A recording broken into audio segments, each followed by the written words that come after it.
अस्सलाम वालेकुम स्टूडेंट्स। आज हम टॉपिक डिस्कस करेंगे हीटिंग एंड कूलिंग कर्व्स। ये जो कर्व्स हैं ये inter conversion of physical states यानी सॉलिड का लिक्विड, लिक्विड का गैस के अंदर कन्वर्ट्स होना जो है इसके बारे में हमें बताती हैं।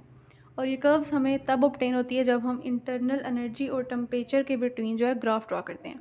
इंटरनल एनर्जी को हम एक्स एक्सिस पर लेते हैं और टेम्परेचर को हम वाई एक्सिस पर लेते हैं। तो हमारे पास इस तरह की जो है वो कर्व आती है ए टू एफ तक। अगर हम इस कर्व को अपवर्ड देखें जिसमें स्टार्टिंग पॉइंट है ए और एंडिंग पॉइंट है एफ, तो ये वाली कर्व जो है ये हीटिंग कर्व है, यानी हीट करने की वजह से आ रही है। और अगर हम इसको डाउनवर्ड देखें जिसमें स्टार्टिंग पॉइंट है एफ और एंडिंग पॉइंट है ए, तो ये वाली जो कर्व है ये कूलिंग कर्व है, यानी कूल करने पर जो है वो ऑब्टेन हो रही है। ओके, पहले हम हीटिंग कर्व को डिस्कस करते हैं जिसका स्टार्टिंग पॉइंट है ए और एंडिंग पॉइंट है एफ।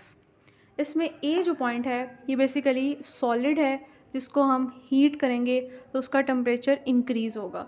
इसका टेम्परेचर इंक्रीज़ हो रहा है, दैट्स वाई ग्राफ जो है वो ऊपर की तरफ जा रहा है। अब बी पॉइंट पर वो टेम्परेचर रीच हो गया है जिसे हम कहते हैं मेल्टिंग पॉइंट, और सॉलिड जो है वो मेल्ट हो रहा है इस पॉइंट पर।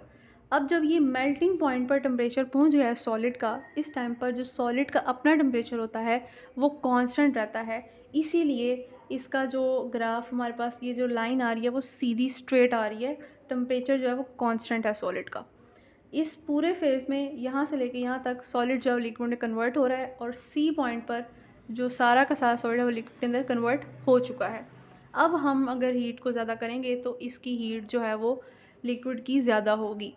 जब हम अब हीट जो है वो ज़्यादा कर रहे हैं, हम हीट को इंक्रीज़ करने से एक जो है वो कर्व ऊपर की तरफ जाएगी, और डी पॉइंट पर हमारे पास वो टेम्परेचर आ चुका है जब लिक्विड जो है वो स्टार्ट्स टू बॉयल, यानी बॉइलिंग पॉइंट आ गया है, बॉयल होने लग गया है वो। अब जब बॉइलिंग पॉइंट आ गया है तो हमारे पास दोबारा वही जो लाइन जो है वो कांस्टेंट हो गई है, टेम्परेचर जो है वो कांस्टेंट हो गया है, लाइन पैरेलल हो गई है। इसका मतलब क्या है कि अब लिक्विड का टेम्परेचर मेल्टिंग पॉइंट पर कांस्टेंट है। इसका मतलब ये है जब तक सारा का सारा लिक्विड गैस में कन्वर्ट नहीं हो जाएगा उसका टेम्परेचर कांस्टेंट रहेगा। तो ई पॉइंट तक टेम्परेचर जो है वो सेम रहेगा। जब गैस में सारी वो कन्वर्ट हो जाएगी उसके बाद अगर इसको हम हीट करेंगे तो टेम्परेचर जो है वो ज़्यादा होगा। तो ये था जी हमारे पास हीटिंग